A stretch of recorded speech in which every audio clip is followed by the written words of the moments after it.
Assalamualaikum warahmatullahi wabarakatuh. Alhamdulillahillazi hadana lihaza wa ma kunna linahtadiya laula an hadanallah. Asyhadu an la ilaha illallah wahdahu la syarikalah wa asyhadu anna Muhammadan abduhu wa rasuluh. Amma ba'du. Baiklah, kami dari kelompok 7 Prodi Manajemen Pendidikan Islam ingin mempresentasikan hasil diskusi kami dalam mata kuliah dasar-dasar dan juga pengembangan organisasi dengan materi misi dan strategi serta pengembangan misi hingga langkah-langkah perubahan. Di dalam suatu organisasi sangat penting adanya perubahan dalam mencapai tujuan organisasi. Dapat diketahui bahwa untuk mewujudkan pencapaian suatu tujuan pada organisasi pastinya sangat penting untuk membuat perencanaan dan tindakan nyata. Secara umum bisa dikatakan bahwa misi dan strategi yang tepat adalah suatu konsep perencanaan yang disertai dengan tindakan sesuai dengan apa yang direncanakan untuk mencapai suatu tujuan. Sebelum ke pembahasan inti, mari kita ketahui apa arti misi dan strategi untuk mencapai suatu tujuan. Misi merupakan pernyataan yang digunakan sebagai cara untuk mengomunikasikan tujuan dari suatu organisasi. Fungsi dari misi untuk suatu organisasi yaitu memberikan arah serta fokus terhadap langkah-langkah yang akan diambil untuk mencapai tujuannya. Dalam menciptakan suatu misi akan lebih efektif jika 1. Ringkas dan jelas, 2. Unik, 3. Fleksibel, 4. Bisa membantu untuk mengambil keputusan, 5. Budaya perusahaan, 6. Memberikan inspirasi. Strategi. Dapat diketahui bahwa strategi memiliki hubungan erat dengan misi suatu organisasi. Strategi merupakan pendekatan secara keseluruhan yang berkaitan dengan pelaksanaan gagasan, perencanaan, dan eksekusi sebuah aktivitas dalam kurun waktu tertentu di suatu organisasi. Berikut ini adalah 5 langkah penerapan strategi. 1. Penentuan misi dan tujuan. 2. Analisis lingkungan. 3. Penilaian diri sendiri. 4. Pengambilan keputusan strategis. 5. Implementasi dan pengendalian strategi.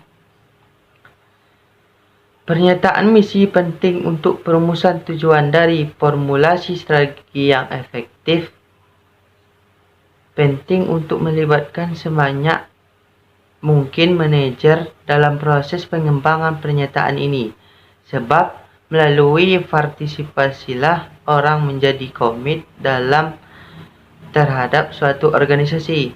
Melaksanakan pengembangan misi perusahaan tentunya membutuhkan sebuah pendekatan yang digunakan secara luas untuk mengembangkan misi, antara lain melalui langkah-langkah berikut ini.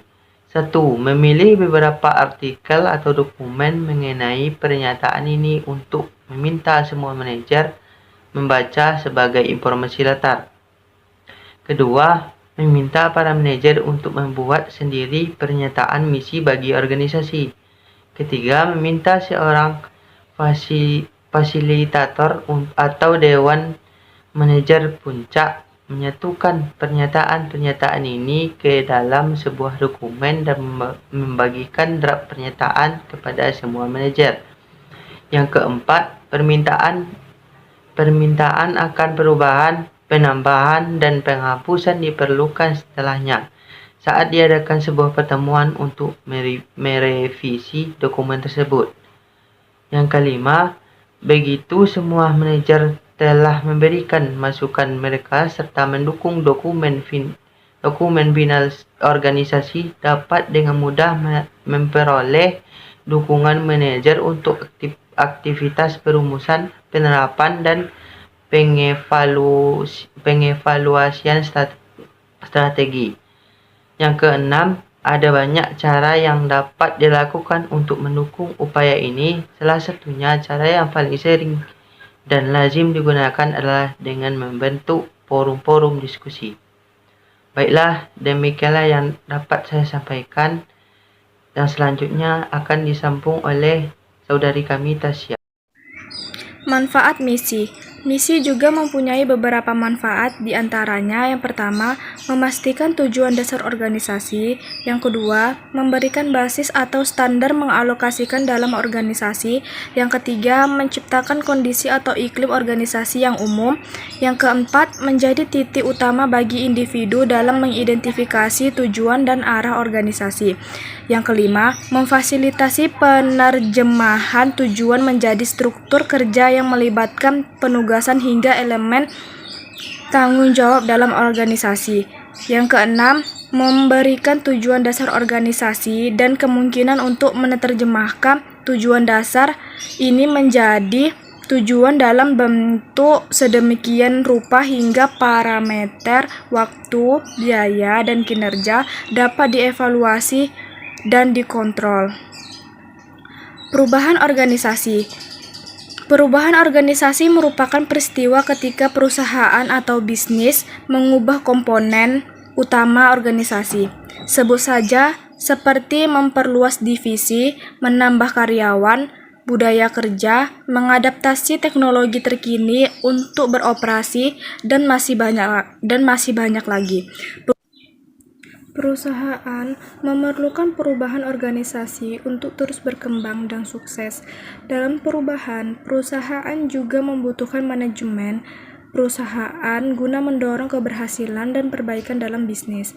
Hal tersebut memungkinkan karyawan memahami dan berkomitmen pada perubahan kerja secara efektif. Perubahan itu penting meskipun sulit. Dalam area bisnis, perubahan yang sukses harus didahului dengan langkah-langkah yang tepat.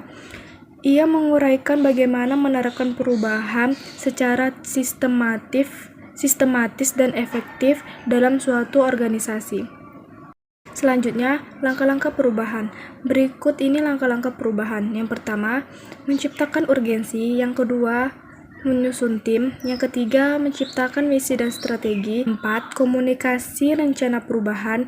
Yang kelima, menyingkirkan masalah. Yang keenam, rayakan kesuksesan jangka pendek. Yang ketujuh, mempertahankan perubahan. Yang kedelapan, menjadikan perubahan sebagai budaya.